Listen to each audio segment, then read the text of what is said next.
Issue through the halls. Hope your health. Please do. I can run as fast as I could run before the, shooting, I guess. But Okay, all right. as Emmer would say, it wasn't that fast. But. So that said, obviously I understand the reasons Republicans are fighting on the border. I understand the importance of that to the party and from your guys' vantage point.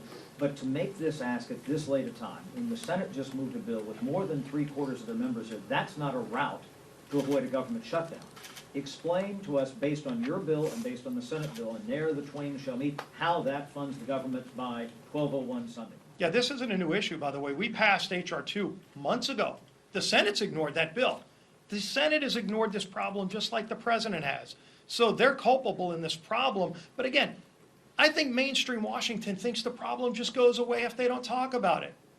America knows this is a problem. But that's not a path this late to fund the government. I understand you passed. It's a path. It's a path if we pass the bills. And also, look, have you seen President Biden engaged in this debate? Of course not, because he wants the problem to go away. If we're able to actually pass the legislation, and we're not at the midnight hour right now, I wish the White House had engaged in this debate months ago when we passed H.R. 2. I wish the Senate engaged in this debate when we passed H.R. 2, but they didn't.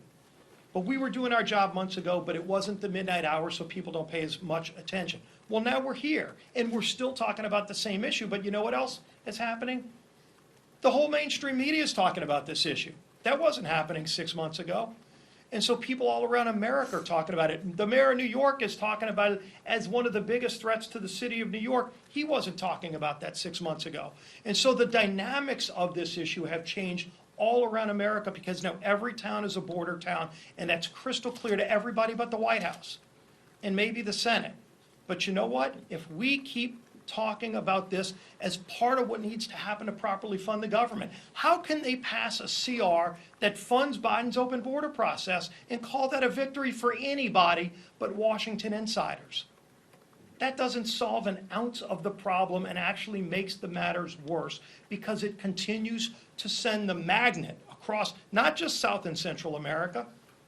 We've got people coming from over 150 countries, people on the terrorist watch list being identified over and over again. We don't know how many.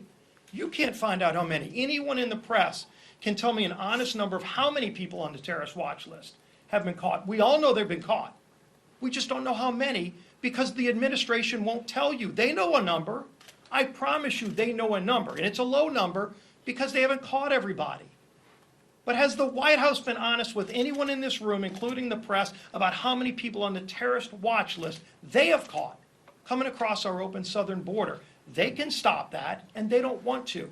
So the American people want this problem solved. We're going to keep at it. Yeah. What's the plan to get some of those GOP holdout votes, those no votes, to go with Speaker McCarthy's new short-term measure? We've had a lot of really good conversations, even in conference this morning. You're seeing a lot of dialogue. And again, this has been going on for weeks in the whip's office, in Rules Committee, in a number of different settings where members who, I won't speak for any members, and we don't talk about what happens in conference, but there was a member, probably was on the internet, there was a member of Congress who stood up and said, I've never voted for any of these 4 bills, and I'm voting for all 4 of them.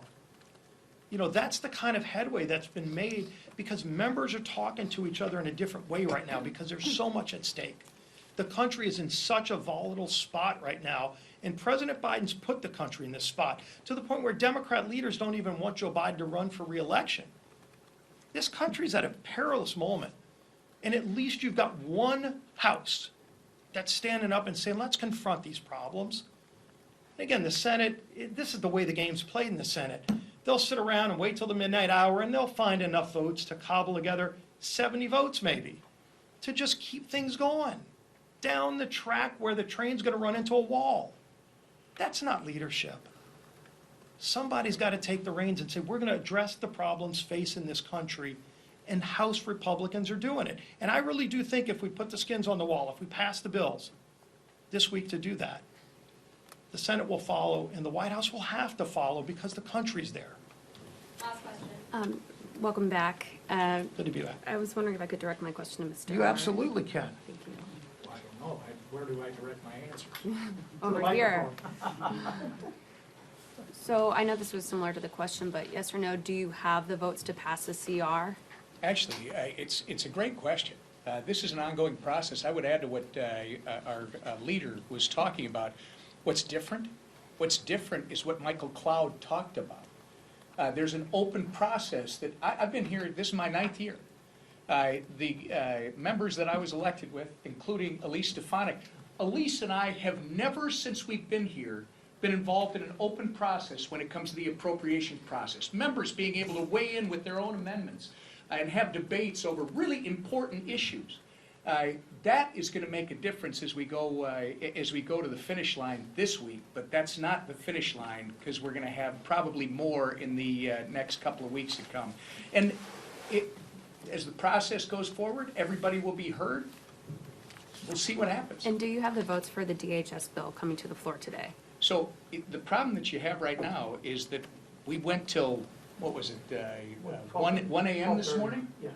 1 a.m. this morning, and we've got open whips, and we're talking to members to see if there are issues still and what their challenges are.